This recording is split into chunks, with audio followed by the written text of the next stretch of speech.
नमस्कार प्रिय विद्यार्थियों, वीके नॉलेज इलेक्ट्रिकल में आप सभी का स्वागत है। न्यूज़ अपडेट लेकर एक बार फिर उपस्थित हूँ। सेल का एग्ज़ाम डेट डिक्लेयर हो चुका है। अगर आपने अप्लाई किया है तो अब तैयार हो जाइए। सेल में ऑपरेटर कम टेक्नीशियन ट्रेनी और अटेंडेड कम टेक्नीशियन ट्रेनी दोनों की एग्ज़ाम डेट डिक्लेयर हो चुकी है। ऑफिशियल अनाउंसमेंट हो चुका है। ये ऑफिशियल लेटर आज देख रहे हैं आप 14 फरवरी 2024 यानी आज ही का ये लेटर है और इन्होंने क्लियरली आपको एग्ज़ाम के बारे में अवेयर कर दिया है। सो अब हो जाइए तैयार। जिसने भी फॉर्म अप्लाई किया है, आप सभी का एग्ज़ाम 3 मार्च 2024 को होना है। सो इन्होंने ऑफिशियल सिलेबस भी जारी कर दिया है, तो इस वीडियो में हम आपको पॉइंट टू पॉइंट सिलेबस भी बताने जा रहे हैं। एक बात याद रखिएगा, सिलेबस के अनुसार तैयारी आपको ज़रूर करनी है। अभी भी रणनीति बना सकते हैं, क्योंकि अगर आज से भी हम काउंट करते हैं तो भी आपके पास कम से कम 18 से 20 दिन का समय है और 18-20 दिन में आप अच्छा भला रिवीजन कर सकते हैं। यानी कोई भी आपको लग रहा है कि ये टॉपिक हमारा कमज़ोर है तो उसको आप सुधार सकते हैं। सो मैं आपको इसमें बताने वाला हूँ कि कौन कौन से आपके टॉपिक जो है वहाँ से क्वेश्चंस आने हैं। शायद नोटिफिकेशन पुराना है, बच्चों को तो याद भी नहीं होगा कि किस किस ने फॉर्म अप्लाई किया था। मैं बता देता हूँ एक बार। ये देखो, सीबीटी एग्ज़ाम होगा कौन कौन सी पोस्ट के लिए? अटेंडेड कम टेक्नीशियन ट्रेनी, ऑपरेटर कम टेक्नीशियन ट्रेनी जो बॉयलर वाले होते हैं, ऑपरेटर कम टेक्नीशियन ट्रेनी, इलेक्ट्रिकल सुपरवाइज़र, जो कि 29 अगस्त 2022 को ये एडवर्टीजमेंट जारी हुआ था। मुझे लगता है ये थोड़ी सी टाइपिंग एरर है, 29 अगस्त 2023 का है, क्योंकि एडवर्टीजमेंट किसका था? अगस्त 2023 का था, तो 29 अगस्त 2023 का। तो आपका एग्ज़ाम 3 मार्च 2024 को होना है सभी बच्चों का। यानी आप चाहे ऑपरेटर के लिए भरे थे, चाहे आपने अटेंडेड के लिए अप्लाई किया था। तो आइए एक नज़र डालते हैं ऑफिशियल सिलेबस पर। ये सिलेबस इन्होंने अनाउंस कर दिया है, तो इसी के अकॉर्डिंग आपको तैयारी करनी है। पॉइंट टू पॉइंट एक एक चीज़ें बता देता हूँ, कितने क्वेश्चन किस में से आएंगे, ये बहुत ज़रूरी होता है। सेल का है और राउरकेला स्टील प्लांट के लिए है, सेल आरएसपी के लिए है। ठीक है। Online examination for the recruitment of कौन कौन सी पोस्ट है? ऑपरेटर कम टेक्नीशियन बॉयलर, ऑपरेटर कम टेक्नीशियन इलेक्ट्रिकल, अटेंडेड कम technician trainee electrician, fitter, electronics, machinist, diesel mechanic, computer और आईटी। तो ये है ट्रेड। अगर इनमें से आपने किसी भी ट्रेड में अप्लाई किया है, किसी भी ब्रांच से अप्लाई किया है, तो तैयार हो जाओ। और इन्होंने क्लियरली सिलेबस जो है वो मेंशन कर दिया है। मैं सबसे पहले आईटीआई वालों के लिए जो एसीटी कहलाते हैं उनके लिए सिलेबस मेंशन करना चाहूँगा, और उसके बाद में जो है हम ऑपरेटर के लिए भी सिलेबस बताएंगे। तो ये है, देखिए, आईटीआई वालों के लिए कुल मिलाकर के जो आपका पेपर है उसके 2 पार्ट होंगे, पार्ट फर्स्ट एंड सेकेंड। जो पार्ट फर्स्ट है आपका कंप्लीट टेक्निकल होगा।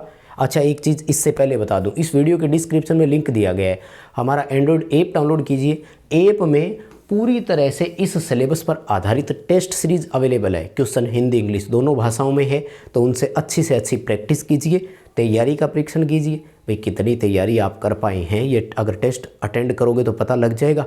अभी रिसेंटली हमने पावर ग्रिड की टेस्ट सीरीज़ दी थी, लगभग एग्ज़ाम का पैटर्न, एग्ज़ाम का लेवल वैसा ही रहा था। इसमें पूरी तरह से एग्ज़ाम पैटर्न है। 100 क्वेश्चन आपके आएंगे, 100 क्वेश्चन हमने भी दिए हैं। कौन कौन सा है देखिए, टेक्निकल के 50 क्वेश्चन आएंगे आपके इसमें और 50 नंबर के रहेंगे। क्वेश्चन हिंदी और इंग्लिश दोनों भाषाओं में होंगे। आपको पूरा सिनेरियो बता देता हूँ। टोटल 100 क्वेश्चन आएंगे और इन 100 क्वेश्चंस के लिए आपको मात्र 90 मिनट का समय मिलेगा। एक क्वेश्चन को 1 मिनट से भी कम का समय मिल रहा है। और ये मैं हमेशा बोलता आया हूँ कि कंपटीशन एग्ज़ाम में इस तरह की चीज़ें हो तो हमें बहुत मेहनत की ज़रूरत होती है, बहुत प्रैक्टिस की ज़रूरत होती है। अभी रिसेंटली पावर ग्रिड में बहुत सारे बच्चे ऐसे थे जो पूरा पेपर अटेंड भी नहीं कर पाए, क्योंकि समय का अभाव रह गया और टाइम बाउंडेशन में वो हल कर नहीं पाए थे। आपको भी मेहनत दोबारा करनी होगी, मैं फिर बता रहा हूँ। 90 मिनट का समय मिलेगा, 100 क्वेश्चन हल करने हैं। ये एक बार पढ़ने का मौका मिलेगा एक क्वेश्चन को। उसके बाद में देखिए, जनरल नॉलेज के आएंगे 30 क्वेश्चन इसमें, और जनरल नॉलेज जो है वो इंडिया लेवल का रहेगा। यहाँ पर मैं आपको बता दूँ, जिसमें करंट जीके भी होगा, स्टैटिक जीके भी होगा। जनरल इंग्लिश के आएंगे 10 क्वेश्चन और न्यूमेरिकल एबिलिटी के आएंगे 10 क्वेश्चन। याद सुनिएगा, न्यूमेरिकल एबिलिटी का मतलब मैथ से ही होता है, ध्यान रखिएगा।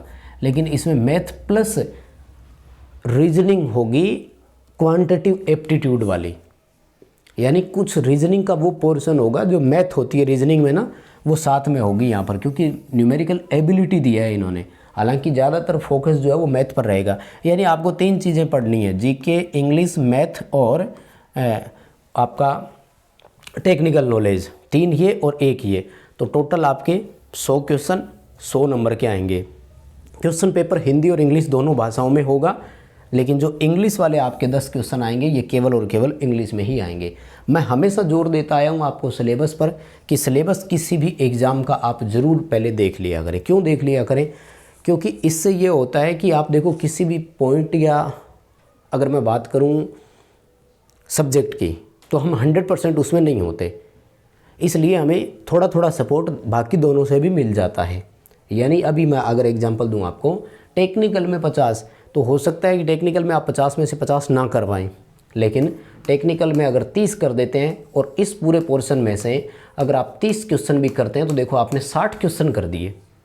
तो अकेले टेक्निकल के भरोसे भी नहीं रहना, लेकिन टेक्निकल डोमिनेटिंग जरूर है, ये भी याद रखना है। क्योंकि जिस बच्चे का टेक्निकल स्ट्रॉन्ग होगा वो और बेटर कर पाएगा और अच्छे से दे पाएगा। 50 नंबर आएगा तो डोमिनेटिंग पार्ट तो टेक्निकल ही रहेगा, लेकिन इनको भी साथ लेकर चलना है। तो अब इंग्लिश के जैसे मैं बता रहा हूँ, बहुत सारे बच्चे गलतियाँ करते हैं। इंग्लिश के जैसे 10 क्वेश्चन आते हैं, सारे के सारे छोड़ के आ जाते हैं। क्यों भाई? आपने 10 क्वेश्चन सीधा सीधा छोड़ दिया, इसका मतलब है कि आपके स्कोर 0 हो गया, कोई संभावना नहीं है वहाँ पर नंबर आने की। लेकिन अगर कुछ थोड़ा बहुत करके आते तो नंबर मिलने की संभावना होती ना यहाँ पर। तो ये है आपका ITI वालों के लिए, और इसमें आपको बता देता हूँ डिप्लोमा वालों के लिए, ठीक है ना। तो ये रहा आपका ऑपरेटर कम टेक्नीशियन ट्रेनिंग के लिए। ऑपरेटर के लिए भी सेम वही है, 90 मिनट का समय मिलेगा, हिंदी इंग्लिश दोनों में होगा। 100 क्वेश्चन आएंगे 100 नंबर के, लेकिन थोड़ा सा सिलेबस चेंज है। क्या? टेक्निकल के 50 आएंगे, जीके 20, इंग्लिश के अलावा इन्होंने एप्टीट्यूड और दे दिया। यहाँ पर पूरा नहीं लिखा है इन्होंने, ये क्वांटिटिव एप्टीट्यूड ही है, जो कि रीजनिंग के जैसा ही पोर्शन होगा। रीजनिंग होगा एप्टीट्यूड यहाँ पर, और न्यूमेरिकल एबिलिटी मैथ हो ही गया। यानी जीके के 10 क्वेश्चन कम करके इन्होंने 10 यहाँ पर रीजनिंग और जोड़ दिया है। किसके लिए? ऑपरेटर के लिए। यहाँ पर 100 क्वेश्चन वही रहेंगे। बड़ा सवाल आप लोगों से जो पूछा जाएगा वो है नेगेटिव मार्किंग का। तो मैं इसीलिए देता आया हूँ जवाब आपको कि पूरा पेपर अटेंड करके आया करो, इसमें नेगेटिव मार्किंग नहीं है। इसीलिए मैं आपको बार बार कह रहा हूँ, ITI वालों पर मैं दोबारा आ जाता हूँ, ठीक है ना। नेगेटिव मार्किंग नहीं है, मैं आपको बता दूँ, क्लियरली लिखा हुआ है, ये रहा। There will be no penalty for wrong answer marked by you. अगर आपने गलत कर दिया तो आपको कोई पेनल्टी नहीं लगेगी। सो यहाँ पर सावधानी रखिए और ध्यान पूरा रखिए। आपका टारगेट होना चाहिए कि 100 के 100 क्वेश्चन अटेंड हो जाए। क्यों? मैं दोबारा बता रहा हूँ, आप इन 10 प्रश्नों में अटेंड करने का प्रयास कीजिए। नहीं आ रहा है, आपने गलत ऑप्शन भरा तो 0 नंबर है, खाली छोड़कर आओगे तब भी तो 0 नंबर है। लेकिन अगर एक क्वेश्चन भी सही हो गया तो यहाँ मार्क्स बढ़ने की संभावना है। सो मैं एक बार फिर आपको इतना ही कहूँगा, प्रैक्टिस कीजिए और मेहनत कीजिए। 3 मार्च बहुत इंपॉर्टेंट दिन आपके लिए हो सकता है, या तो इस बार या उस बार। अभी के लिए बस इतना ही अपडेट था। चैनल से पहली बार जुड़े हैं तो सब्सक्राइब कर लीजिए, डिस्क्रिप्शन में लिंक है, हमारा ऐप डाउनलोड कीजिए और ये टेस्ट सीरीज़ है, आप ज्वाइन कीजिए, इसे प्रैक्टिस कर सकते हैं। बहुत धन्यवाद।